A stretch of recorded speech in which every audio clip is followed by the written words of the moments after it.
Alright guys, another Sunday car fixing video, and the problem we have right now is to do with this cap, the fuel cap flap, this one. So the problem is the spring mechanism that is either supposed to hold it in the open position or firmly in the closed position is broken. So what I usually have, especially when I drive over humps, rough roads, this thing ends up opening up, and yeah, you end up having that. So when you're driving, you just hear guys hooting at you, trying to tell you your fuel cap flap is open. So yeah, so it's messed up, and fixing this will just require us to remove this whole mechanism. This whole piece here goes away because the spring that does the holding is further in there. So I will have to remove this so that we can replace it with an entirely new part that I bought through RevUp Autos, and I'll show you how to also get those parts for yourself.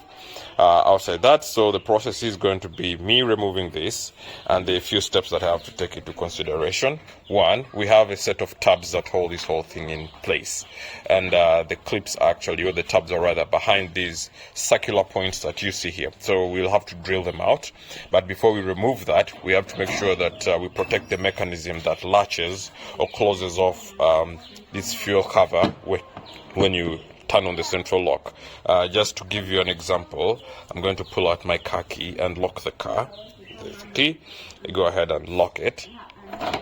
You see that sticking out. So we have to make sure that we remove the surrounding around here. So let's go ahead and open. Now we'll have to remove that. I'll be showing you how we will be going through. First, there is a few set of notches, like very tiny notches here, which I'll have to make use of to turn that section, and we'll have that come out. Once that is out, we'll go ahead and drill out these sections. We'll not use a drill, but I'll have a tool. I'll show you what you could do as an option to be able to cut out or create holes in here, from which we'll push in a set of a smaller tool that can help us pry down the tab, and so that we can pull it out. Then we'll see how we can pull this next section, because it holds tight around the fuel filler neck. We'll have to get this rubber out, then we can pull out this whole mechanism out. All right, let's get started. Start off by turning this, which I've done. I just kept turning this down and this up until it fully unlocked, and now I can now pull this out. It's hard to do this with one hand when you're recording. Ooh, it's dirty and full of gunk. Let's just pull this out, and now that is out. Now with this out, at least we can be able to turn the whole thing around. All right, so the next step is going to be to put holes in here and be able to access the tabs from inside. Try to become very ingenious, or genius I would say, and made use of this hook. We usually use this to hook things onto the wall. So what I did was just put it in that section there, pressed it gently while turning. The plastic is a bit soft. Maybe I'm blocking. Let's just put it there. Yeah. So I just pushed it in a bit while turning, and it actually gets into that space. Just turn that a bit slowly. Started biting in, and now we have this going in further and further and further and further, and now at least we have a point where we can get to slot something inside there and push the tabs down. So yep, we have a hole there. We didn't have to drill, because the last thing you want is getting this thing drilling onto this metal piece or the panel itself. All we want is just create a hole there so that we can slot in our screwdriver and pry down this thing. Yep. So another thing that I'd forgotten, we need to get this flap off. We need to get this bit off. And how to do that, there is a small section here.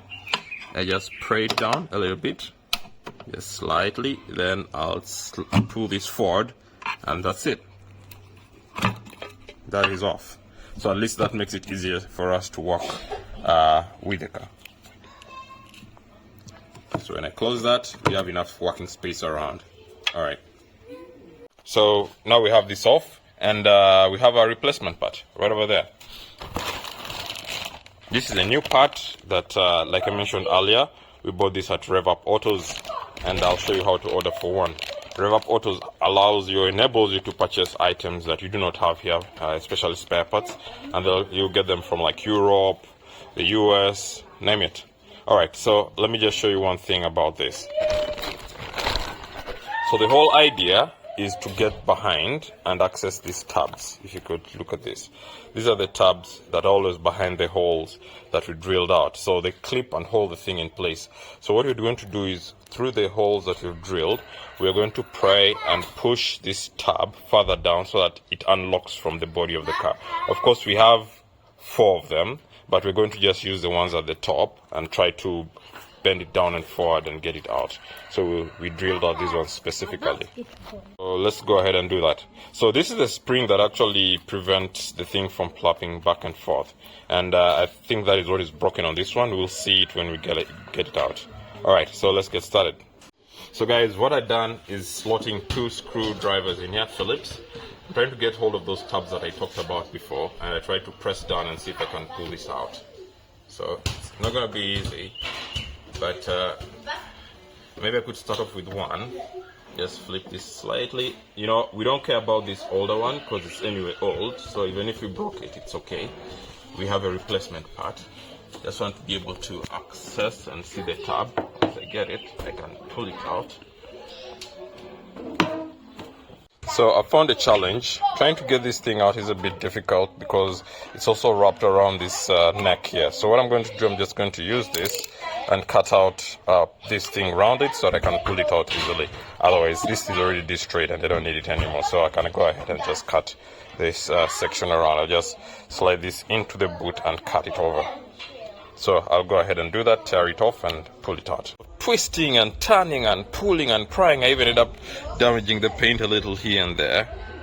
Always make sure at least you wrap your screwdriver on a piece of towel to be at least edgy of this, so that you don't damage the edges. So I was able to pull, twist, turn, cut, like I showed earlier. I got a blade and cut this boot, so I was able to get it in there and get it out. So just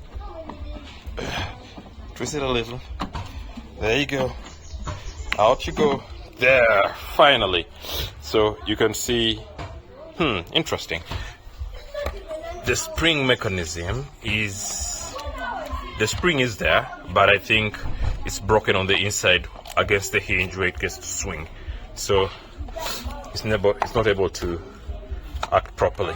You know, it stays open. Now, fitting back this is going to be a bit tight because now this has to go around the filler neck all the way to the back.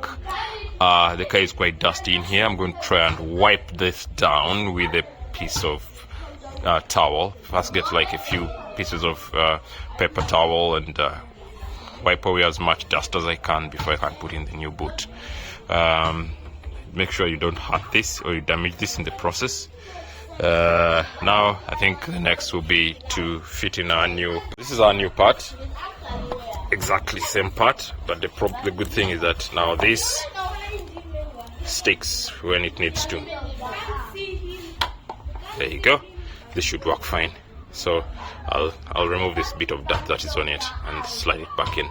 So I'll wipe down the whole thing first, and we'll be able to see how this goes back in. So I've managed to clean it out. Also part of this, it's a bit stained here. This won't go off, but if I buff it down, that will do. But I've cleaned up the interior, and I will be putting back the new boot inside. Now the other thing I wanted to make note of is there's a section of the boot that actually goes around this rim here, and it's going to be very hard to just push it in and it sets in. If the worst comes to the worst, I may be forced to get this wheel off, get the liner off so that I can access the fuel filler neck from in there, loosen it a bit, push it out so that I can wear it there. In fact, that is what most likely going to happen, because fitting that boot over this section is going to be very, very difficult from outside. Alright, let's try our luck and see how that goes. I mentioned earlier, this can't go in because this is in the way. This is in the way, so I will have to just get it out of the way. Put that back in. So this can't go in because this is in the way, you see. So I have to get this fuel neck pushed all the way in get this in, then push it back out.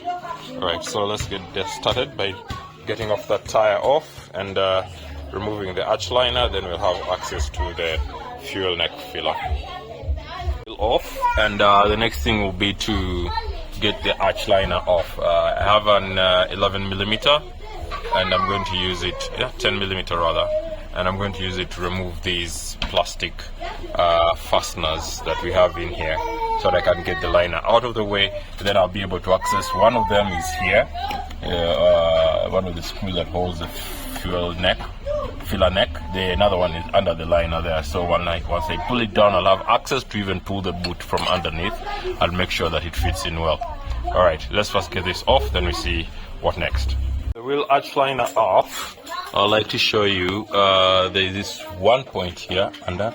I've removed the fastener. Same with here. Then the one I need to really move is that one that you're actually seeing there, right over there. This one has to go out. This one. That way, this neck can move, and I can be able to push that section inside the new cover. I had problems with fitting in the new flap cover with the actuator that actually locks the cover. So I was forced to pull it out because I cracked it a bit, and I had to pull it out just to make sure that I can fix it. And how did I do that? I had to go all the way to the back. Unfortunately, the previous owner really used to drive through a lot of dust, so I had to remove the covering that was in here. This is the insulation, and through there I was able to unlock and pull it out, and this is the one. This is the one. So I've slotted that back in, which should be fine.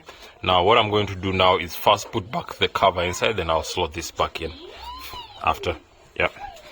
So let's slide the new hinge into this, because now this moves about. I've unfastened it at the bottom, so let's have that slotted in. So the new one is finally in. I had to do a lot of pulling and pulling underneath. Did that already. Put back the wheel arch lining, and now to put this back in, you can see there are notches here, there, around the cover. And those are the ones I'm supposed to time with, or rather place in line with this one in front. Then eventually this one will snap in to hold it in place. So I'll just slowly fit it in. I will need 2 hands, so I think I'll not use my phone right now. I'll do this after. Slowly getting back together. So I'll go on and lock the car again. See this push forward. There you go.